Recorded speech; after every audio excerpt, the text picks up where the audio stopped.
Hey, how you doing? Today we're actually going to do a crop update. Right here is our cover crop. This is Dana's idea. Dana loves cover cropping. I don't know. I don't know if I believe in it yet. It's more of a regenerative farming, I think is kind of what they call the term. There's plenty different uses for cover cropping. The main goals for us probably is building topsoil, turning nitrogen into the soil, converting that carbon into nitrogen. I don't know a whole lot about this kind of stuff. I'm not a doctor. We're still kind of learning, so let me know if I got some stuff wrong. So we got 3 crops out here. Right here you can see is a Proso millet, part of the millet family, and it's got a lot of seed heads. It's a single crop. It's usually used for extreme drought to be able to hay it. This stuff was planted probably early July. It's headed out. I don't know if the seed's viable or not. We don't know what's going to happen with it.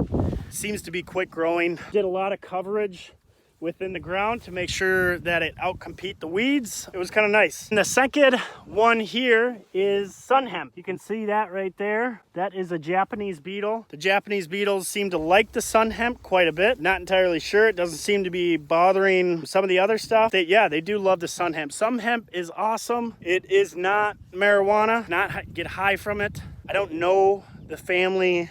It's somehow related to hemp. They're cousins. I'm not entirely sure. But sun hemp is sweet. We planted some hemp last year. The cool thing about it is it can carbon capture, can create 120 pounds of nitrogen per acre, which is awesome because then that'll help us save money on the fertilizer bill. Oh, look at that. This one's about to flower here. So we want to kind of terminate it before it gets to flowering because it gets very stemmy and woody. But I'll show you kind of the cool part of this sun hemp is we inoculated the sun hemp. So if you can see this right here, those white little dots, I probably knocked off a few of them. Those are called nodules. That's food for the microbial-fungi. Insert biology terms here. From my understanding, this helps convert carbon from the atmosphere and convert it into nitrogen. So sun hemp's great. It grows really tall. It grows, I believe, fine in sandy soils.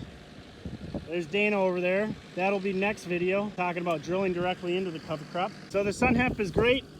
It's starting to get a little woody right here, but we shouldn't have any problem with termination. Got that good growth there. You can see a lot of it. It's taller than the other stuff. Seems to be working out. The last one is mung beans. Mung beans are right here. And you can see these guys. Holy smokes, man. Big old chunks on there. That helps the sun hemp do the exact same thing, I believe. So yeah, this is food for the microbial-fungi. Seems to be working out pretty good. This is a thick cover crop. The nice thing I liked about the beans right away is that they took off and started covering up the soil, so the weeds didn't have any competition with them. And then the Proso millet came up. That is a scavenger for nitrogen within the soil, so it can store it for the next cash crops. Plan is here is that we're gonna drill directly into this cover crop. It'd be nice if we had a no-till drill. We did offset disking into this field right away, ran it over, I think twice, and then rolled it down to get a smooth surface, and then drilled directly into it. It seemed to germinate just fine. So it grew probably for 50 days, and now we're looking to terminate it. Dana would like to mow it and let it stay, but he wants to kind of mulch it up so it can continue to build that topsoil and decompose on top of the soil, kind of keep the weed suppression down and allow that rye seed as our cash crop to come up. That's kind of what our thoughts are here. This was one of the test plots. We probably did about 5 acres of this. It all looks consistent, low to no weed, which is great because we don't want to spread weeds. Right here, we don't have a no-till drill. We have just a standard drill. What we did with this plot is we said, all right, let's try and drill directly into the rye. We didn't have enough down pressure, but we did put seeds into the ground here. You can see that this Proso millet didn't do as hot as that Proso millet because I'm guessing we didn't get the seed depth or the contact for this, so the weeds kind of took over. And that was just the Proso millet here. And then this is strictly Proso millet right here. This was disked just once and then drilled into. We didn't roll, or maybe we rolled it, but it didn't do such a great job. One thing that we did notice is there's a little bit more weeds than that field over here. So this is a weed you want to look out for, Horiolism. Except I don't see any seeds on it. Oh yeah, maybe there's 1 pod or 2 pods right there. And then this is, I think this is ragweed. I don't know. Paul, check that for me. Thanks, buddy. This stuff did all right. You can cut this for hay, but this is a problem. We need to outcompete these weeds. I don't really care for spraying, but if you gotta spray, you gotta spray. I don't owe any spraying equipment at all, so we just try not to do it. And then our third test right here, this is called German foxtail millet. It looks like foxtail. It doesn't really look German at all. That is at my thighs, baby. This looks really good.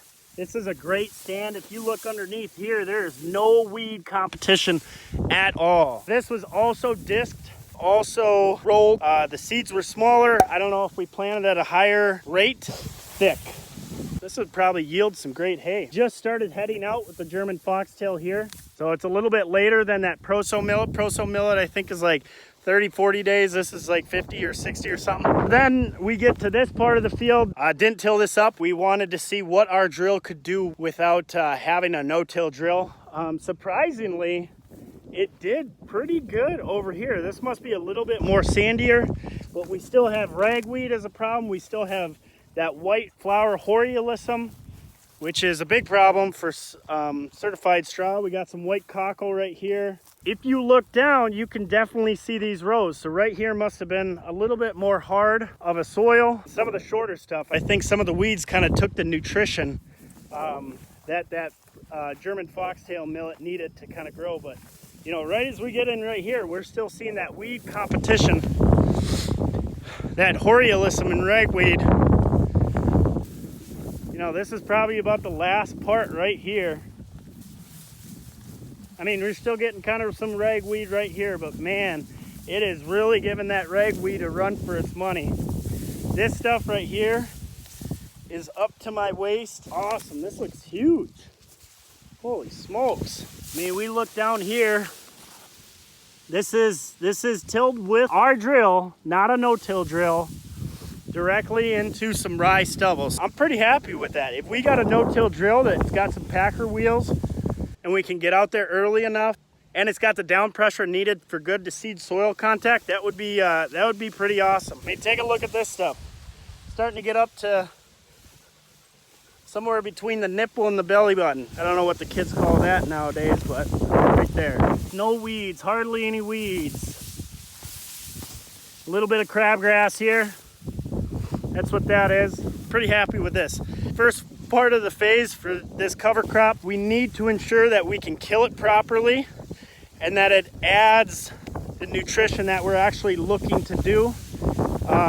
We want to make sure that the winter rye will get up through the cover crop as we mow it down and mulch it down. I mean, this is a lot of material here.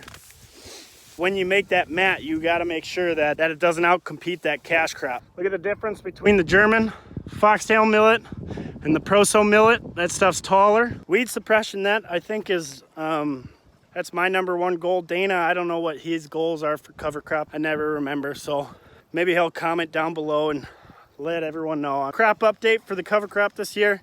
We'll talk to you later. Bye.